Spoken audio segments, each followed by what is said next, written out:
Ikasle batek osteguna aipatzen duen bakoitzean, hobe da dardarkastea. Unibertsitate garaian ostegunak baitira egun berezienak. Gaur hori egiaztatuko dugu. Ikoko ikasle bat zora, ez? Hirugarren mailako. Inigo, Eli, Aitzi, Ane eta Oian. Arrasaten gaude pixun da ostegunero ateratzen gara. Beti arrasaten? Normalen bai. Normalen bai, baino Gaztizera joaten gara askotan. Huerga honena Gaztizen dago azkenean. Nahiago dezuen? Segun, Gaztizea jutu balen bazea hon behazun goizeko 6 herrik arte minimoan. Orduan batzutaren hemen, nahiago du. Eta gaur, zer izango da?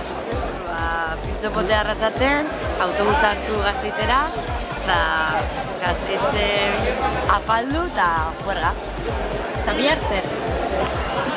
Bihar, klasera. Kriston desbakadas, baina bueno. Zer, autobus aldea ja? Bueno, ni arrasaten geratzen da, zemen behar juerga handizea gara. Agur! Agur, Oian! Eta zein da plana? Diskoteka, tabernak?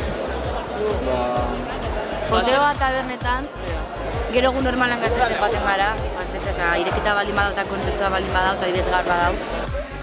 Txiko, gaurko jaiala bertan bera gelditu da. Gero ordu bitan edo lan ja diskoteka batera. Zein daukera? Edo People, Zirkulo, Cool de bai, eta ezakit gu normalen hiruetako batea. Eta erabakia normalean zergatik izaten da bata edo bestea gutea. Igual, sarrera doakoa delako, ez da? Batzuten... Anekdota honik? Asko. Asko. Baina kontatzeko mukok. Aholkurik, hola, hasi berria denantzat.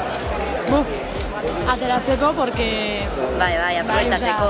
Azken binen ikasle da eta gure juergako eguna hemen arrasaten, hemen birzi balin batzea gure juergako eguna ostegunak. Baina jendea zautuzu beste ikasle batzuk zautzen. Unibertsitateko jendea ezagutzeko aukerarik onenan ikuste dut ostegunetan dela. Zaka ez zer txarrik? Bai, dirua zautuzu da. Bai, dirua. Dirua eta horrengo eguneko resaka eta klasen asistentzia goizaz bali bokezu pues igual. Te afecta, baina bestela, todo ventajas. Bueno, ja etxe heldu gara eta ohitura den bezala Inigo arrotz frijituak egiten ari da.